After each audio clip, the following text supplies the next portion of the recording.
नमस्कार, मैं हूं प्रवीण झा और आप देख रहे हैं हमारा खास कार्यक्रम भारत तंत्र। भारत तंत्र के इस खास और स्पेशल जो ये बुलेटिन हम करने जा रहे हैं वो है भारत चीन सीमा विवाद को लेकर जो सहमति बनी है उस पर। दरअसल पिछले 9-10 महीने से जो सीमा पर विवाद चल रहा था उसको लेकर अब डिसएंगेजमेंट पर सहमति बनी है। इस डिसएंगेजमेंट से किसका फायदा होगा, इसी पर ज़्यादा बातचीत करने के लिए इस वक्त हमारे साथ मौजूद हैं, चिंतक हैं, विचारक हैं और राष्ट्रीय सुरक्षा विशेषज्ञ हैं जितेंद्र कुमार जी। जितेंद्र जी, आपका बहुत बहुत स्वागत है पंजाब केसरी टीवी पर। धन्यवाद प्रवीण जी। सर, आपसे सवाल भी यही है मेरा कि जिस तरह से यह डिसएंगेजमेंट जो हुई है इसको आप किस रूप में देखते हैं? देखिए, डिसएंगेजमेंट सिर्फ एक एरिया में हुई है, वो पंगोंग त्सो झील के पास हुई है और बाद बाकी जो तनाव की स्थिति है वो बनी हुई है। लेकिन फिर भी ऐसी स्थिति में कोई भी डिसएंगेजमेंट क्यों ना हो, कितनी भी उसकी अवधि छोटी क्यों ना हो या शॉर्ट टर्म क्यों ना हो, टैक्टिकल क्यों ना हो, ये एक पॉजिटिव न्यूज़ है। लेकिन ये कहने के बाद मैं ये भी कहूँगा कि चीन की जो अभी तक रणनीति रही है उस रणनीति पे भरोसा नहीं किया जा सकता है। यहाँ पे डिसएंगेजमेंट होती भी है तो हमें अपने दीर्घ अवधि की जो सामरिक नीतियाँ या स्ट्रैटेजी है जो हमारी, उस स्ट्रैटेजी पे हमें बहुत ध्यान देने की ज़रूरत है। हमें ये देखना है कि वो डेप्सांग वैली पे क्या कर रहे हैं, जो दौलत बेग ओल्डी पे हमारा पोस्ट है उस पर उनका क्या रवैया है, क्योंकि वहाँ से उनकी जो चाइना पाकिस्तान जो इकोनॉमिक कॉरिडोर है, वो जो काराकोरम हाईवे है उसके बाद से जाता है, वो उनके रडार पे होगा, उनके निशाने पे होगा एक, वो हमें ध्यान देना है। और कई एक जगह पे 3-4 और जगह पे हॉट स्प्रिंग और गोगरा की बात चल रही है, उस पर क्या उनका रवैया है ये देखने की ज़रूरत है। लेकिन तमाम चीज़ों के बाद मैं सोचता हूँ कि ये एक पॉजिटिव न्यूज़ ज़रूर है। लेकिन एक दो और बातें हैं, जैसे पहले हम लोग फिंगर 4 तक थे और 4 से 8 तक का जो एरिया था वो एक बफर जोन की तरह था, तो चीन 8 के तो पीछे जा रहा है जो सुनने में आया है, लेकिन हमारे पोस्ट जो है वो पीछे आ गई है। तो इस पे जो है देखिए, जो वहाँ पे टैक्टिकल लेवल पे लोग, जनरल्स हैं, जो लोग हैं, उनको अच्छे से पता होगा। तो मैं यही कहूँगा कि दरअसल हम इस प्रोग्राम को भी इसलिए कर रहे हैं क्योंकि लोगों के बीच काफ़ी कंफ्यूजन बना हुआ है। हमारे पास बहुत सारे मैसेजेस आ रहे हैं, उनका कहना है कि आप बताइए हम लोगों को कि किस तरह से, और हम यही जानना आपसे भी चाह रहे हैं कि जो भारत, जो ये जो डिसएंगेजमेंट के बाद भारत जो पीछे हटा है, क्या यह 2020 में, अप्रैल 2020 में जो स्थिति थी पहले से, क्या उस स्थिति से भारत पीछे हटा है? और अगर हटा है तो आप इसको किस रूप में देखते हैं? क्या यह स्ट्रेटेजिक रूप से यह सही है या नहीं है? देखिए, जो पढ़ने में आ रहा है, जो जानने में आ रहा है, उस हिसाब से तो लगता है कि भारत पीछे हटा है, फिंगर 4 से फिंगर 3 पे आया है। तो ये जो है पढ़ने और जानने में तो यही आ रहा है इस पॉइंट पे। लेकिन दूसरे 2-3 और पॉइंट है, देखते हैं कि उस पे क्या होता है। मैं ये समझता हूँ कि लॉन्ग रन में ये छोटे मोटे सिम्टोमेटिक इश्यूज़ हैं। लॉन्ग रन में देखिए, चाइना ने अपनी इकोनॉमिक पॉलिसी को, अपनी मिलिट्री पॉलिसी को, अपनी टेक्नोलॉजिकल पॉलिसी को, अपने प्राइवेट सेक्टर को, अपने स्टेट सेक्टर को, सबको फ्यूज़ करके एक बहुत ग्रैंड स्ट्रैटेजी बनाई है। और वो ग्रैंड स्ट्रैटेजी अमेरिका को बहुत कम हद तक प्रभावित करती है, हमें बहुत ज़्यादा प्रभावित करती है। उस ग्रैंड स्ट्रैटेजी में वो 5th जनरेशन वॉर की तैयारी कर रहे हैं। यानी 5th जनरेशन वॉर में ये हो सकता है कि वो आपके जितने जो बैटल की इंग्रेडिएंट्स हैं उनको बैटल फील्ड में लाने की ज़रूरत ही नहीं पड़ेगी। इकोनॉमिकली भी देखिए कि किस तरीके से वो हमें एक्सप्लॉइट कर रहे थे, किस तरीके से वो प्लंडर कर रहे थे, एक तरीके से देखा जाए तो ये जो है, इसमें मैं कहूँगा कि ये एक टैक्टिकल रिस्पाइट है। टैक्टिकल हमें भी समय मिला है, तो हमें इस पे ध्यान देना चाहिए और अपने फौज पे भरोसा रखना चाहिए। और इस रिस्पाइट के बाद जो है हमारी overall long term comprehensive national security strategy क्या रही है उस पर ध्यान देने की ज़रूरत है। मैं सोचता हूँ कि वो बहुत ज़्यादा होगा। अभी इससे निकल के हम कैसे अपनी लॉन्ग टर्म स्ट्रेटजी को मजबूत करके उनके साथ जो है, देखिए उनके साथ, चाइना के साथ, नहीं सर, हमारे पास जो सवाल आ रहे हैं लोगों के वो यह है कि भारत पहले फिंगर 4 के इलाके में जो वहां पर जो फिंगर 8 तक का जो एरिया है, भारत का दावा चूंकि फिंगर 8 तक रहा है, और अभी भारत यह फिंगर 4 पर जो है 4 तक, पहले भारत अप्रैल 2020 तक में फिंगर 4 के एरिया तक भारत का रहता था, उसके बाद आगे 8 तक ये पेट्रोलिंग के लिए जाते थे और वो फिंगर 4 तक पेट्रोलिंग के लिए चीन के सेना आते थे।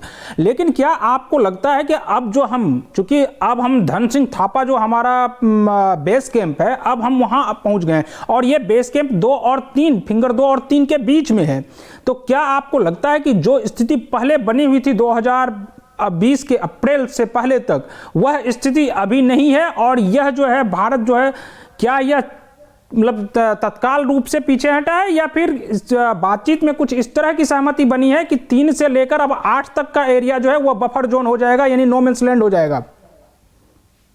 देखिए, अब मैं तो वहाँ पे हूँ नहीं, जो भी मेरी जानकारी है आप ही जैसे मीडिया के लोगों से मिलने के बाद जानकारी मिल रही है और उस जानकारी के हिसाब से आप जो कह रहे हैं वो पुख्ता बात है। वही बात लग रही है कि भारत 4 से 3 के और 2 के बीच में आ गया है और ये बफर जोन बहुत बढ़ गया है। तो टैक्टिकल लेवल पे तो यही नज़र आ रहा है, लेकिन हमारे जैसे लोगों का मानना है कि ये एलएसी बिल्कुल गलत है। मैंने चीन पे लिखा भी है, पहले अप्रैल मई के दौरान मेरे ब्लॉग पे भी एक लिखा हुआ है कि पूरा अक्साई चीन एरिया हमारा होना चाहिए। दूसरा जो तिब्बत है, तिब्बत की ऑटोनॉमी वापस होनी चाहिए। ये अब जो है विशफुल थिंकिंग लग सकती है, लेकिन लॉन्ग टर्म में हमें इस बात पे ध्यान देना है कि ये इस स्ट्रेटजी की तरफ हम आगे जाएं। ये टैक्टिकल जो कुछ भी हुआ है, पीछे तो हटना लग रहा है, लेकिन हम उम्मीद करते हैं कि ये टैक्टिकल रिट्रीट ही हो और इस टैक्टिकल रिट्रीट के बाद जो है हम इस पूरे मुद्दे को ध्यान से देख के समझ के अपनी रणनीति तैयार करें और उसमें आगे जाएं। सर, राजनाथ सिंह, रक्षा मंत्री राजनाथ सिंह ने दोनों सदनों में यह कहा है कि फेज्ड, कोऑर्डिनेटेड और वेरीफाइड मैनर में अब इस डिसएंगेजमेंट को किया जाएगा।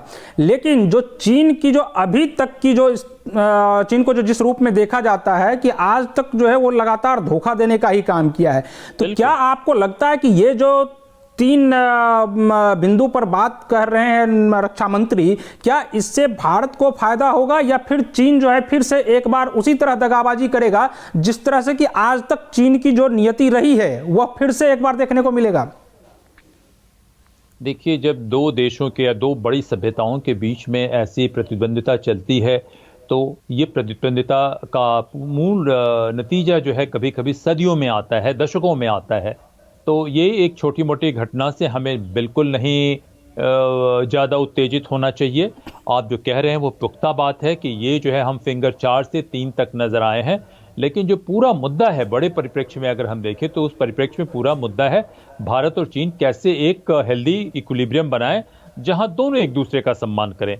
तो चीन की जो फेवर में एसिमेट्री बढ़ी है, पावर की एसिमेट्री बढ़ी है, तो उसमें उस हिसाब को देखते हुए मैं सोचता हूं कि ये पहले से थोड़ी बेहतर ही स्थिति है, हमें बहुत इसमें उत्तेजित होने की जरूरत नहीं है।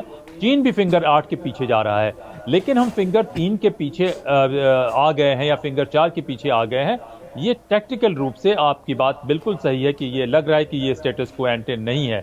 हमने थोड़ा सा हमने कंसीड किया है, हमें तो ऐसा ही लग रहा है मीडिया रिपोर्ट्स पढ़ने के बाद। लेकिन थोड़ा सा हमारा इसी में एक और सवाल जुड़ा हुआ है कि चूंकि हम अभी तक जो हम अलग अलग चोटी पर, चूंकि हम जिस चोटी पर हमारे जवान वहां मौजूद थे वहां से स्ट्रेटेजिक रूप से हमको फायदा मिल रहा था, यानी भारत को फायदा मिल रहा था। तो क्या आपको नहीं लगता है ये जो डिसएंगेजमेंट की बात हुई थी ये सारे बिंदुओं पर होनी चाहिए, जिस जहां जहां पर भी ये कब्जा था या जहां जहां पर भी दोनों देशों के बीच जो टेंशन पैदा हो रही थी या हुआ था अभी तक, वहां हर बिंदुओं को, हर चोटी को देखा जाता कि नहीं सभी जगह से आप वापस जाइए और हम भी वापस आते हैं। अगर ऐसा नहीं होता है तो हम अगर अपने ऊंची चोटी को छोड़कर आते हैं तो इसके बाद निश्चित रूप से चाइना के फेवर में यह जाएगा कि उसके बाद चूंकि चाइना लगातार दगाबाजी करता आ रहा है और उसके बाद अब यह भी देखने को मिलेगा कि जब हम पीछे लौट जाएंगे तो डिसएंगेजमेंट का यह प्रोसेस क्या सही रूप में आगे बढ़ेगा या नहीं बढ़ेगा। देखिए, आपकी सारी बातें जायज़ है कि यहाँ पे हमारे पास जो मीडिया रिपोर्ट से पढ़ने के बाद पता चला कि हमारे पास स्ट्रेटेजिक हाइट पे हम लोग थे, हमारे सैनिक वहाँ पे मौजूद थे। तो इस एरिया में सिर्फ डिसएंगेजमेंट करने से, एक स्पेसिफिक सेक्टर में डिसएंगेजमेंट करने से क्या फ़ायदा होगा, क्या नुकसान होगा, इसमें जो आप बातें कह रहे हैं वो सही लग रही है कि लगता है कि थोड़ा सा एडवांटेज हमारा कम हुआ है। लेकिन इसके बावजूद मैं कहता हूँ कि नेशनल सिक्योरिटी के मसले पे सरकार, ऑपोजिशन, मीडिया, सिविल सोसाइटी को एक साथ होकर चलने की ज़रूरत है। और जो लोग भी इस एंगेजमेंट में शामिल हैं उन पे थोड़ा सा हमें ट्रस्ट करने की ज़रूरत है कि एक्चुअल में क्या हुआ हमें ठीक से पता नहीं है। लेकिन हाँ, चीन की सेना भी जो है फिंगर 8 के पास रहने के बावजूद फिंगर 2 तक आती थी, फिंगर 3 तक भी आ जाती थी, कभी कभी उसके आसपास में पुलिस बेस के आसपास तक आ जाती थी पेट्रोल करते हुए, और दोनों के सैनिक आमने सामने होते थे। तो अभी जो मुद्दा है कि किस तरीके से एक कॉन्फ्रंटेशन की सिचुएशन को से निकला जाए। तो उस कॉन्फ्रंटेशन की सिचुएशन से निकले जाने की जब बात हम करते हैं तो इसमें ये एक लगता है कि एक पॉजिटिव न्यूज़ है। लेकिन जब दूसरी तरीके से हम देखते हैं कि हमारे सैनिक वहां स्ट्रेटेजिक हाइट पे थे और हम फिंगर 4 तक तो बने ही हुए थे, वहां से आ रहे हैं, तब लगता है कि नहीं, लगता है कि ये हमारे फेवर में नहीं है। तो ये मैं सोचता हूं कि इन तमाम चीज़ों को देखने का हमारा एक लॉन्ग टर्म नज़रिया होना चाहिए कि लॉन्ग टर्म में हम कहाँ जा रहे हैं। अगर ये छोटा, अब पता नहीं है कि हम इसे क्या कह सकते हैं, किस रूप से देखें, क्योंकि चीन भी जो है 8 के पीछे जाने की उसने बात की है। तो इस बात को इन्फोर्स करने का एक ही तरीका है, वो तरीका है क्या, अपने आप को हर तरीके से सशक्त करना। बातचीत तो देखिए एक जरिया है, वो जो है इसमें चलता रहेगा। लेकिन चीन के साथ हम सोचते हैं कि सिर्फ हम अपने घर में बैठे रहें और चीन के साथ हम शांति से रह पाएंगे, तो ये संभव नहीं है। हमारा मुख्य लक्ष्य होना चाहिए कि एक इस तरीके से हम अपने आप को, तमाम रिसोर्सेज को, तमाम चीजों को लेके आके चीन पे भी हर जगह हम इस तरफ दबाव बनाएं कि चीन मजबूर हो जाए सम्मान करने के लिए और चीन मजबूर हो जाए पीछे हटने के लिए। तो इसमें क्या बातें हो रही हैं, क्या चीजें चल रही हैं, शायद ये सारी मीडिया में आ नहीं सकती हैं। तो इसलिए एक पॉइंट के बाद ऐसा तो नहीं लग रहा है कि रूसी मीडिया एजेंसी टास ने जो कुछ खुलासा किया है हाल ही में, जिसको कि आज तक चाइना जो है वो मानने से इनकार करता रहा है कि जो नहीं, हमारे किसी भी सैनिक की, मतलब वहां पर कोई भी सैनिक नहीं मारे गए थे। लेकिन अभी जो रिपोर्ट आई है टास के द्वारा, उसमें यह कहा गया है कि चीन के 45 सैनिक मारे गए थे। तो आपको क्या लगता है कि इसके बाद जो चीन की जो किरकिरी हुई है वैश्विक स्तर पर, उसका यह नतीजा है कि डिसएंगेजमेंट पर बात बनी है दोनों देशों के बीच? देखिए, ये टास के आने से पहले भी हम लोगों ने आपके इस पे भी कहा था कि हम लोग की उम्मीद थी कि 50 के आसपास उनके सैनिक मारे गए हैं, 20,000 हमारे सैनिकों ने शहादत दी है। तो चीन एक ऐसा देश है जो वैश्विक स्तर पे किसी चीज़ की कोई बात नहीं मानता। कि देखिए, उसने कोरोना जैसी बीमारी फैलाई लेकिन कभी उसके लिए माफ़ी नहीं मांगा, कहीं उसके लिए अफसोस नहीं किया और कुछ नहीं किया। तो चीन के जो भीतर का पॉलिटिकल स्ट्रक्चर है, उस पॉलिटिकल स्ट्रक्चर में बहुत सारे कॉन्ट्रडिक्शन है और ये पॉलिटिकल स्ट्रक्चर दबाव में आ रही है। तो इस पॉलिटिकल स्ट्रक्चर के दबाव में आने की वजह से हमें थोड़ा इंतजार करना होगा, थोड़ा मजबूत बनना होगा, वरना उनके पॉलिटिकल स्ट्रक्चर में कॉन्ट्रडिक्शन है कि तमाम डेवलपमेंट के बावजूद, तमाम उनके एडवांसमेंट के बावजूद, ये उनकी कमजोर नब्ज है, वो है छुपा के रखना। एक बड़ा ओपेक सा सिंडिकेट है जो वहां पे शासन कर रहा है, तो ये उनका कॉन्ट्रडिक्शन है। लेकिन चीन सब कुछ होने के बावजूद देखिए कि टेक्नोलॉजिकल एडवांसमेंट तो है, लेकिन उनकी सेना 62 एक एबरेशन था। 62 के बाद 67 की हम बात नहीं करते हैं, क्योंकि 67 में बहुत मुंह तोड़ जवाब देके हमारे सैनिकों ने पछाड़ फेंका था। तो देखिए, वो जो है एक बहुत रिस्क वाला, बहुत ज्यादा बहादुरी वाला, बहुत ज्यादा शहादत वाला उनकी परंपरा नहीं रही है। एक दूसरी बात, जो सैनिक है वहां के गरीब और मजबूर लोग हैं जिनको पकड़ के फौज में भेज दिया गया है, ये भी है, उनका सैनिक की मोरल भी बहुत खराब है। ये एक जगह से नहीं, कई जगह से सुनने में बातें आ रही हैं।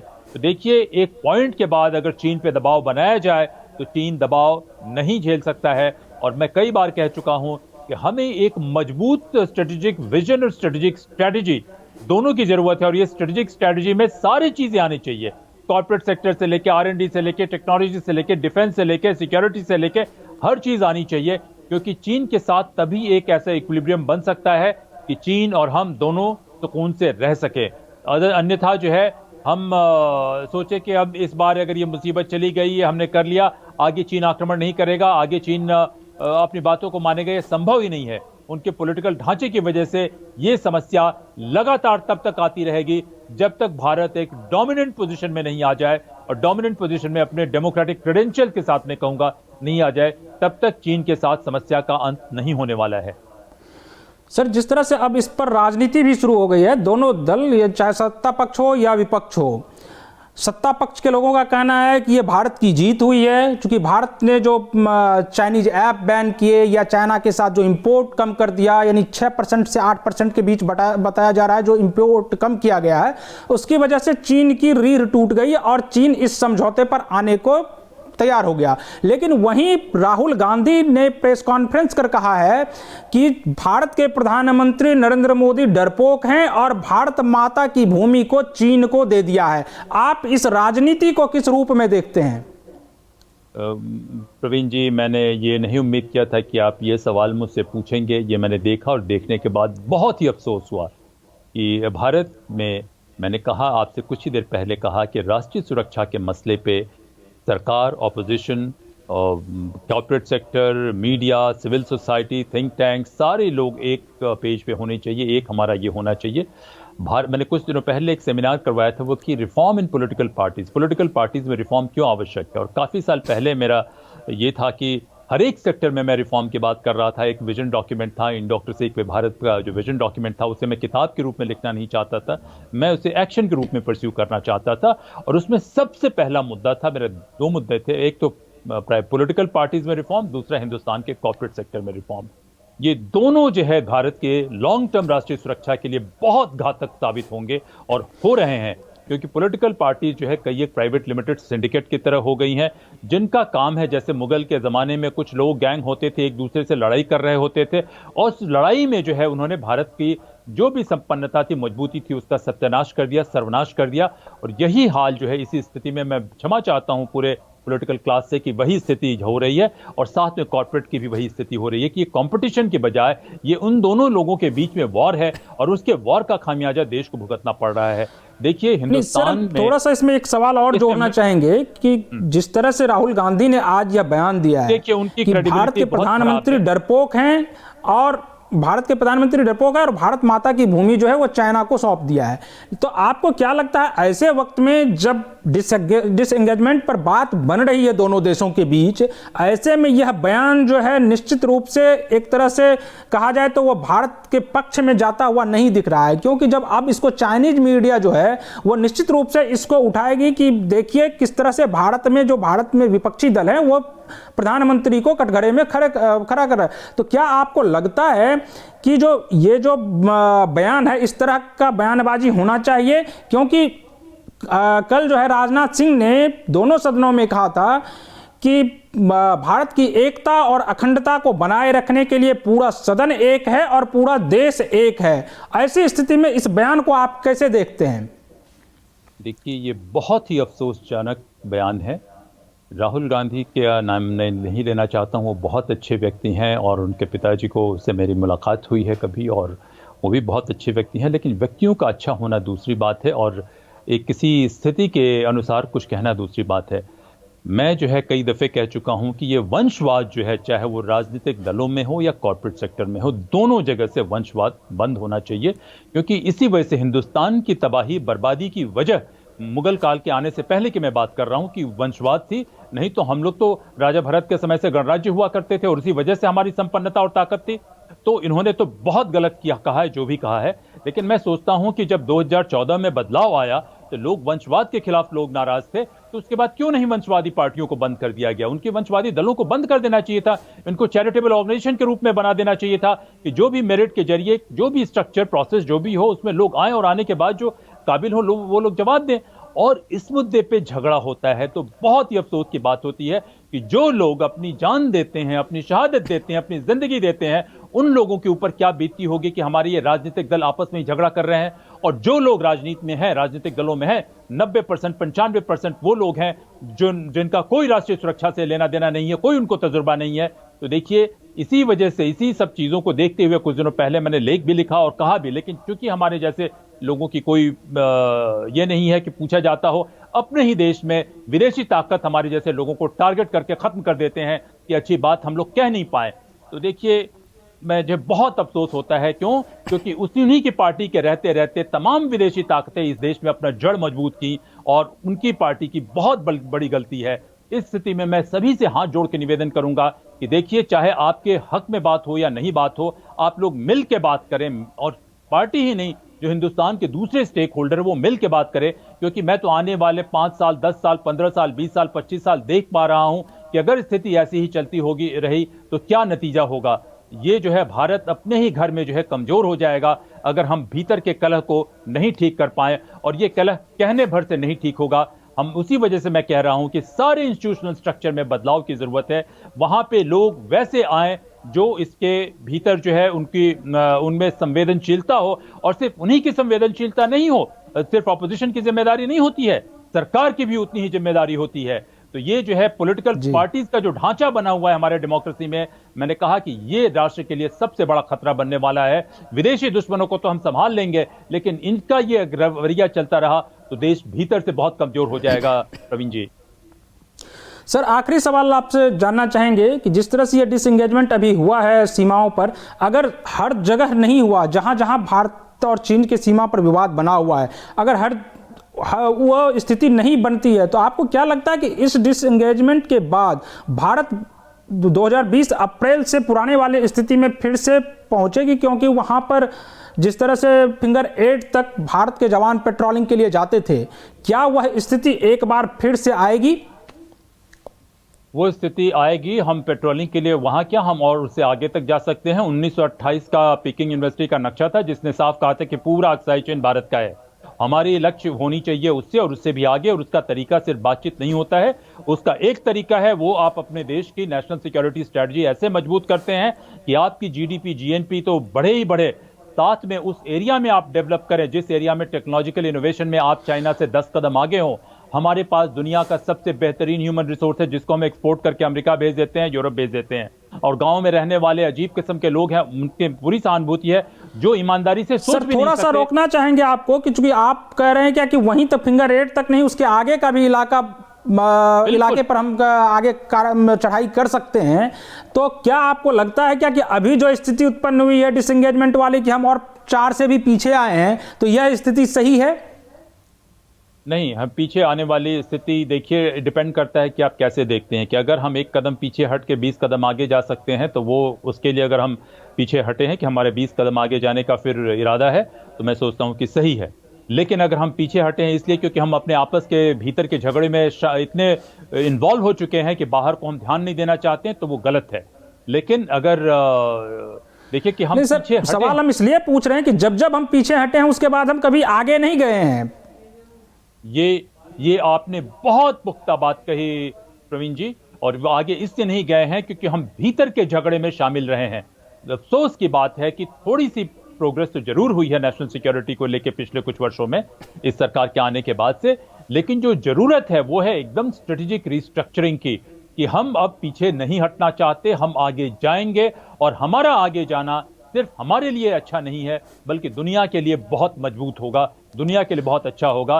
लेकिन इन तमाम चीजों में एकमात्र बात जो आती है हमारे रास्ते में, जो हमें रोक रही है, वो हमारे, मैं कहूंगा कि nature of political competition, inability of political class to throw up high quality vision और एग्रीगेट हाई क्वालिटी आइडियाज, और हमारा कॉर्पोरेट सेक्टर कि वो जो है कंपीट करके हमारी नेशनल पावर में इजाफा नहीं कर रहा है। क्योंकि प्राइवेटाइजेशन की जो बात हो रही है कुछ दिनों, privatization is not an end in itself, privatization is a means to an end, और एंड है नेशनल कॉम्प्रिहेंसिव नेशनल एम्पावरमेंट। और इन चीजों पे मैं क्षमा चाहूंगा कि जो बुजुर्ग लोग भी हैं जो सिक्योरिटी में रहे हैं या नेशनल सिक्योरिटी पे बात करते हैं, उनमें मुझे कुछ नजर नहीं आया कि उनकी बातों से कुछ उत्साह मिलने वाली बात नजर नहीं आई। तो जो आप कह रहे हैं, छोटा सवाल और आखिरी सवाल छोटा सा, कि अगर आपको लगता है कि राष्ट्रीय सुरक्षा के दृष्टिकोण से यह सरकार की स्ट्रेटेजिक भूल हुई है जो सरकार ने यह पीछे कदम लिया है? नहीं, मैं ऐसा नहीं कह सकता। मेरे पास कोई ऐसी बात नहीं है सोचने के लिए जिसे मैं भूल कह सकता हूं, क्योंकि किस हालात में क्या बात हुई है, नहीं बात हुई है, वो मुझे मालूम नहीं है। और इस बात को भी मानना कि हम पीछे हटे हैं, ये बात भी पूरी तरीके से सच इसलिए नहीं कही जा सकती है क्योंकि चीन भी जो है 8 के पीछे जाने की बात कर रहा है। तो अगर वो चीन 8 से पीछे जाने की बात कर रहा है और इस बीच में 8 तक का एरिया अभी हमारे न उनके पास भी नहीं जा रहा है, तो मैं सोचता हूं कि ये स्टेटस को बराबर ही मानना चाहिए, ये नहीं मानना चाहिए कि वो आगे आ गया है।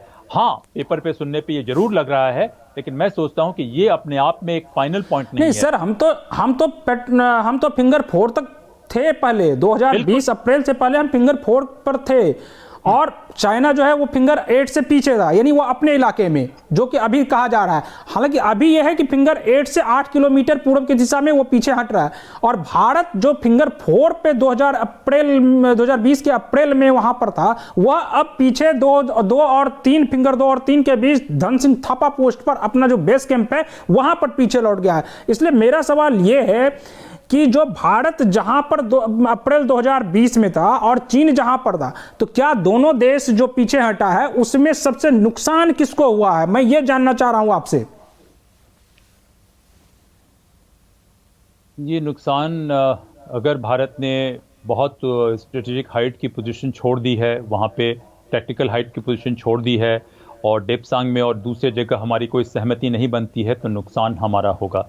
अगर हमने वो छोड़ा है और यहाँ पे सहमति नहीं बन पाती है और ये सिर्फ यहीं तक बात सीमित रह रही है। लेकिन अगर सारे जगह डिसएंगेजमेंट हो जाता है और भारत एक मजबूत नेशनल सिक्योरिटी स्ट्रेटजी लेके आता है, तो नुकसान हमारा नहीं होगा, हम मजबूत होंगे, इस क्राइसिस से और मजबूत होकर निकलेंगे। तो मैं सोचता हूं कि इस बात पे निर्भर करता है। देखिए, हमारे और चीन के जो संबंध हैं, जो इक्वेशन है, वो इक्वेशन दशकों में नहीं शताब्दियों में वो चलने वाले हैं। और इसमें मुख्य ये बात तो टैक्टिकल इशू है। मैं नहीं कहता हूं कि फायदा नुकसान या टैक्टिकल हमें कुछ कंसीड करना चाहिए। जहां तक हो सकता है मैं अपने सरकार पे विश्वास रखना चाहूंगा, भरोसा रखना चाहूंगा और प्रधानमंत्री पे खास करके मैं व्यक्तिगत रूप से भरोसा रखना चाहूंगा कि उनकी नेशनल सिक्योरिटी के बारे में जो सोच है, भले ही उनके एक्शन या उनके लोगों के एक्शन मेरे व्यक्तिगत रूप से भी खिलाफ हो, तब भी उनकी नेशनल सिक्योरिटी की सोच का मैं आदर करता हूं, जो और लोगों से मुझे बेहतर नजर आती है गिवन द चॉइस। लेकिन मैं यही कहता हूं कि यह डिपेंड करता है कि हम कहां देखते हैं। पेपर पे तो ये लगता है कि हाँ, हम पीछे हटे हैं और किसी भी 1 इंच भी टेरिटरी कंसीड करना वो गलत बात है। और लेकिन हमारे रक्षा मंत्री का कहना है कि हमने 1 इंच भी जमीन नहीं कंसीड किया है। तो ऐसी स्थिति में मैं सोचता हूं कि जब बात हो रही है तो मुझे कोई वजह नहीं मिल रहा है कि मैं अपने रक्षा मंत्री की बात को नहीं मानूं। मुझे हो सकता है कई एक ऐसी सूचनाएं हों, कई एक ऐसी बातें हों जो पब्लिक डोमेन में नहीं है, हमें नहीं मालूम है। और जहां भी डाउट की बातें आती हैं इसमें, तो मैं सोचता हूं कि हमें अपने सरकार पे विश्वास रखना चाहिए। लेकिन मेरा मुख्य फोकस ये है कि हम एक मजबूत नेशनल सिक्योरिटी स्ट्रेटजी बनाएं और बनाने के बाद हम फिंगर 8 नहीं, पूरा अक्साई चिन्ह हमारा होना चाहिए, जो कि था नॉर्थ ईस्ट के कई एक जगह से वो जाएं। और वहीं नहीं, चीन के भीतर भी एक डेमोक्रेटिक डिस्पेंसेशन भारतीय इसके आए, बुद्धिज्म को लेकर सीखने के बाद चीन में तरक्की हुई है। भारत इतना मजबूत बने कि चीन मजबूर हो जाए हमसे अच्छे मित्रता बनाए रखने के लिए और हमसे कुछ सीखने के लिए। तो मैं सोचता हूं कि मुख्य मुद्दा ये है, लॉन्ग टर्म में ये मुद्दा है। और इस पे जैसे मैंने कहा कि हाँ, प्राइमा फेसी लग रहा है कि हमने शायद कंसीड किया है, लेकिन जब रक्षा मंत्री कह रहे हैं, सरकार कह रही है, तो उनकी बात को पूरी तरीके से काट देना, नकार देना, मेरे ख्याल से वो भी पब्लिक डोमेन में, वो थोड़ा मुझे उचित नहीं लग रहा है। प्रवीण जी, मैं यही कहना चाहूंगा। जी सर, आपका बहुत बहुत शुक्रिया, आपने विस्तार से इस बारे में बातचीत की। भारत तंत्र के अगले एपिसोड में हम किसी और मुद्दे के साथ हाजिर होंगे, आपसे मुखातिब होंगे। तब तक के लिए मुझे दीजिए अनुमति। नमस्कार।